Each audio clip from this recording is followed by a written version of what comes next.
Today we'll talk about how can you select comment order on your backup. We're going to figure out the solution on how you can do that on your app.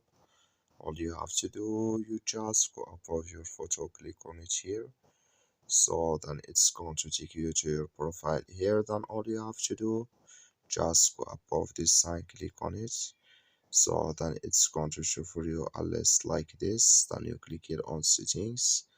So then you come to this list, and all you have to do, just click on account here. When you click on account, it's going to take you to this list. Then you go down. So then all you have to do, you just click on comment in here as community. Sorry, you click here on comment order. Sorry, you click here on comment order here.